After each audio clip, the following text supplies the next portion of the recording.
Jangan sampai kita yang menyongsong Natal dan kedatangan Kristus yang kedua kalinya masih belum berubah ke arah yang lebih baik dalam kehidupan kita.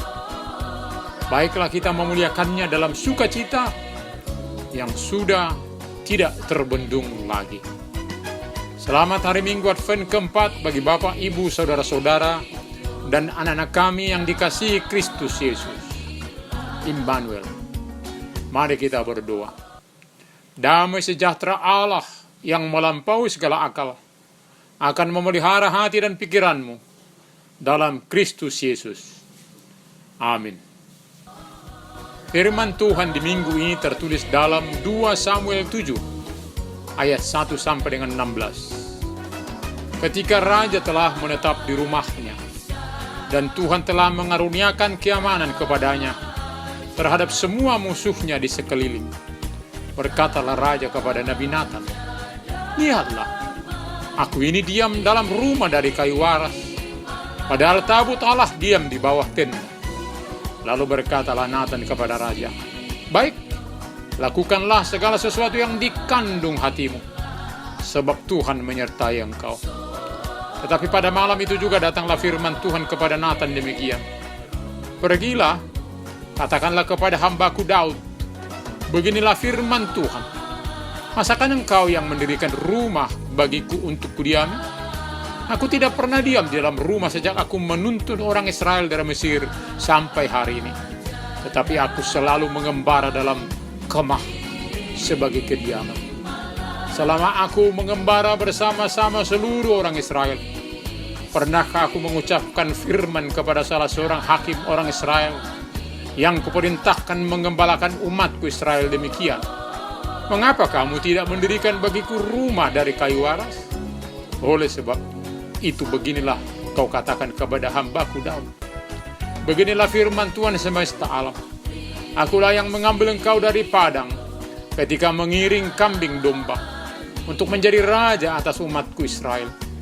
Aku telah menyertai engkau di segala tempat yang kau jalani dan telah melenyapkan segala musuhmu dari kedepanmu. Aku membuat besar namamu seperti nama orang-orang besar yang ada di bumi. Aku menentukan tepat bagi umatku Israel dan menanamkannya sehingga ia dapat diam di tempatnya sendiri dengan tidak lagi dikejutkan dan tidak pula ditindas oleh orang-orang lalim seperti dahulu. Sejak aku mengangkat hakim-hakim atas umatku Israel, aku mengaruniakan keamanan kepadamu daripada semua musuh. Juga diberitahukan Tuhan kepadamu, Tuhan akan memberikan keturunan kepadamu. Apabila umurmu sudah genap dan engkau telah mendapat perhentian bersama-sama dengan nenek moyangmu, maka aku akan membangkitkan keturunanmu dan kemudian anak kandungmu, dan aku akan mengokohkan kerajaannya. Dialah yang akan mendirikan rumah bagi namaku, dan aku akan mengokohkan tahta kerajaannya untuk selama-lamanya. Aku akan menjadi bapaknya, dan ia akan menjadi anakku. Apabila ia melakukan kesalahan, maka aku akan menghukum dia dengan rotan yang dipakai orang dan dengan pukulan yang diberikan anak-anak manusia. Tetapi kasih setiaku tidak akan hilang daripadanya, seperti yang kuhilangkan daripada Saul, yang telah kujauhkan dari hadapanmu. Keluarga dan kerajaanmu akan kokoh untuk selama-lamanya di hadapanku. Tahtamu akan kokoh untuk selama-lamanya." Pada masa Daud, kehadiran Mesias sudah dinyatakan bahwa kerajaannya akan kokoh selama-lamanya. Rencana besar Tuhan bagi manusia. Pernyataan ini diawali dengan rencana Daud membangun bait suci. Namun Tuhan katakan, anaknya atau keturunannya yang akan membangun. Dan lebih jauh lagi bahwa Tuhan akan mengokohkan kerajaannya selama-lamanya. Bait suci yang hidup. Ketika kerajaan Israel sepertinya sudah aman, Daud yang tinggal di rumah dari kayu aras merasa tidak nyaman. Dalam sikap hormat kepada Allah, sudah sepatutnya tabut perjanjian sebagai simbol kehadiran Allah dibuat tempat yang indah. Jangan lagi berada di tenda. Nabi Nathan yang dimintai pendapat menyetujui usul indah daripada Daud ini. Inilah perangai yang baik tidak lupa saat hidup dalam kemakmuran kepada sumber berkat. Sangat tepat istilah peribahasa Indonesia bahwa Daud yang makmur, sejahtera, sukses, bukan bagai kancang yang lupa akan kulitnya. Bila kita gambarkan pada masa kini, orang yang tinggal di rumah miliar, bahkan triliun, tidak nyaman saat dia tahu bait suci, tempat mereka beribadah, ada seharga ratusan juta, bahkan puluhan juta rupiah. Tuhan menjawab bahwa tidak selalu sebagaimana yang manusia pikirkan yang dikehendakinya. Hal ini juga menjadi catatan bagi kita. Setiap saat perlu bertanya serta mendengar Tuhan. Kebijakan yang kita sangka tepat belum tentu sama dengan apa rencana Tuhan. Tuhan memperbaiki konsep pemikiran Raja Daud. Dia tidak pernah meminta tinggal di rumah dari kayu aras, tetapi tetap mengembara bersama umatnya. Walau sebenarnya dia lebih besar dari segala ciptaan. Dia yang maha agung, tak mungkin ada yang layak untuk menampungnya. Namun dia bersedia hadir bersama umat Israel dengan tabut yang ada di dalam kebah. Begitu juga ketika Allah menjadi manusia. Jawaban ini tidak membuat Daud uring-uringan lalu marah saat niat indahnya tidak disambut dengan tepuk tangan oleh Tuhan. Ada istilah dalam bahasa Batak, hasit mulak mangido, hasitado mulak mangalian. Sakit ketika permintaan ditolak, namun masih lebih sakit perasaan saat pemberian ditolak. Raja Daud tidak memaksakan kehendak, baik yang menurutnya baik, saat Tuhan menghendaki yang berbeda dan pasti lebih baik.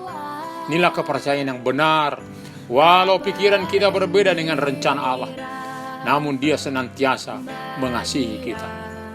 Daud diambil dari padang sebagai pengiring domba, menjadi raja bagi umat Tuhan, memberikan tempat keamanan bagi umatnya, membuat nama besar, menentukan tempat dan menanamnya sehingga tidak dikejutkan serta ditindas orang lalim.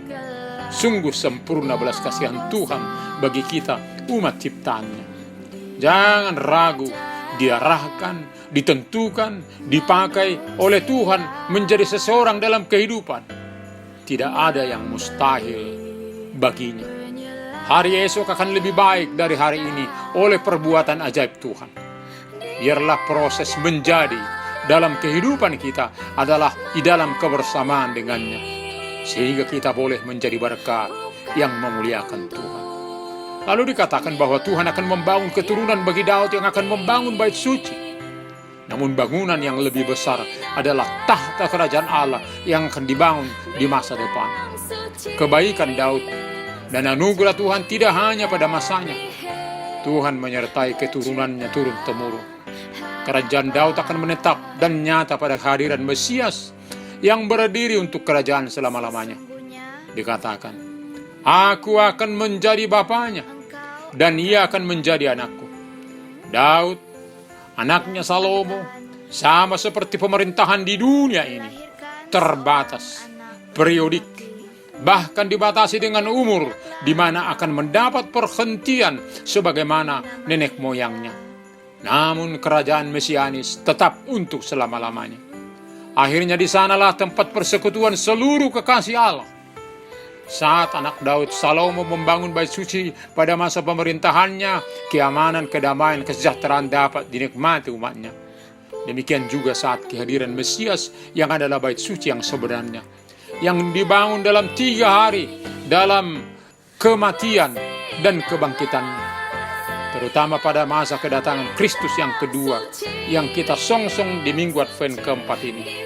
Kedamaian, kenyamanan, kesejahteraan akan kita terima. Daud berencana membangun bait Allah. Lalu keturunannya Salomo yang diperkenankan Allah membangun bait suci tersebut. Lalu dinyatakan kemudian Yesus Kristus adalah bait suci yang baru, sejati, kekal selama-lamanya. Lalu ada nyanyian yang mengatakan, gereja bukanlah gedungnya. Kita semua pengikut Kristus adalah juga gereja atau bait Allah yang tinggal di dalam Kristus. Ternyata Tuhan memberi dan menepati janjinya bahwa Dia selalu berprakarsa, memberikan kebaikan bagi umat manusia dalam kerajaan yang kekal. Amin. Kita berdoa. Terima kasih Bapa untuk kehadiran firman-Mu di minggu Advent yang keempat ini. Kebahagiaan kami tidak lagi dapat kami sembunyikan, sungguh ajaib janji-Mu, belas kasihan-Mu bagi kami. Ketika kami berbuat sesuatu, hal itu tak dapat dibandingkan dengan perbuatan besar dari-Mu yang telah kami dan akan masih terima. Di berbagai acara Natal yang pasti berbeda dengan Natal sebelum pandemi ini. Tetapi kami tetap berbahagia, sebab belas kasihan-Mu tetap untuk selama-lamanya. Terima kasih Bapa. Berkati kami setiap orang di dunia ini. Biarlah kami semua ikut menuju kerajaan kekal yang telah Engkau dirikan. Hanya di dalam nama Tuhan Yesus Kristus kami berdoa. Amin.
Terimalah berkat Tuhan.